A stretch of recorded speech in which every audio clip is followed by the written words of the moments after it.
Greetings, YouTube. Private fire departments are a bad idea.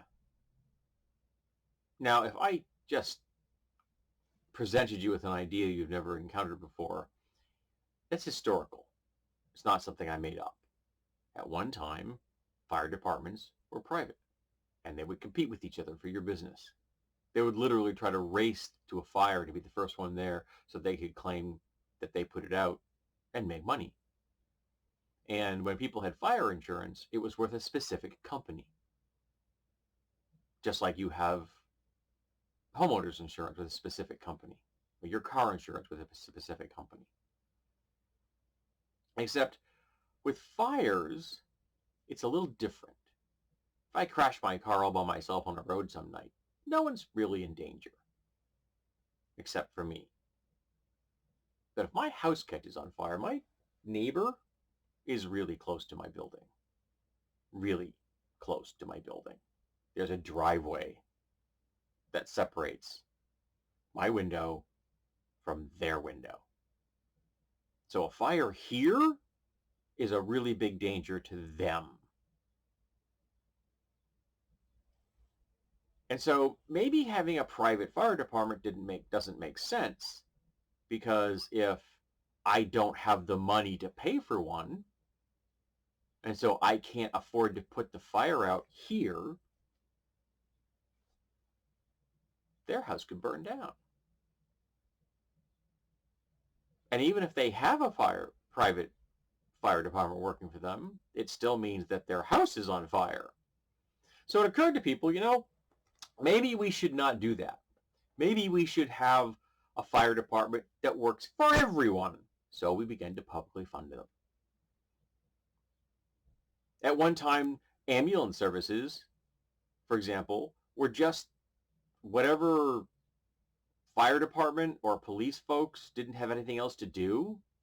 They didn't really have any training of a meaningful kind. It was, maybe something slightly better than first aid. And they wouldn't help black people at all. So what did the black folks do? Well, they started their own ambulance companies. They got training. And in fact, they got so good that everyone wanted to use them, because the people they picked up who were injured lived.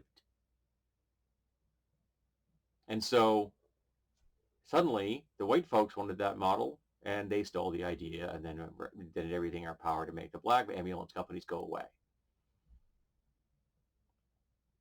And lots of places have publicly funded ambulances now, which makes perfect sense. If I call an ambulance from work, and sadly I've had to call an ambulance for work more than once, I'm a first aider there and we get injuries, sometimes somewhat serious, a fire truck shows up first. The fire guys always show up first.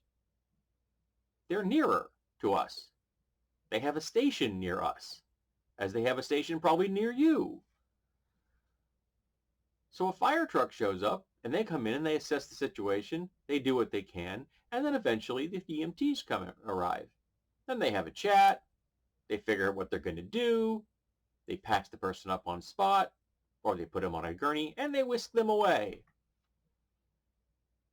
And it's funded by the public, because it makes sense. It helps everyone, just like public fire departments help everyone. Because private fire departments are a real stupid idea. And yet, I hear folks all the time presenting me with arguments that are essentially telling me we would be better off with privately run fire departments. And I know it sounds dumb. And I know you're probably thinking, how the hell did anybody ever think that was a good idea? Well, I ask the same thing all the time about how people think volunteerism is a good idea, or privately run anything is a good idea. They want to privatize national parks. They want to privatize all the schools. They want to privatize all mail delivery, even though the post office is baked into our goddamn founding documents. And thankfully, the post office recently had a burden taken off of them that had been placed there by the Republicans to make the post office look bad and inefficient when it isn't. It's one of the best mail services on the planet, and it's publicly funded. And the Republicans hate that, and their stormtroopers, the Red Caps, hate it, even though they don't really understand how any of this works, because if they were smart enough to understand how everything works, they wouldn't be Red Caps. They don't understand that they have more in common with their neighbors and their fellow workers than they do with the billionaires they worship. Private fire departments are a dumb idea. And if anybody advocates the idea to you, they present it to you, and they espouse the wisdom of private industry taking over everything, just tell them the same thing. Private fire departments are dumb. Do you want to be dumb?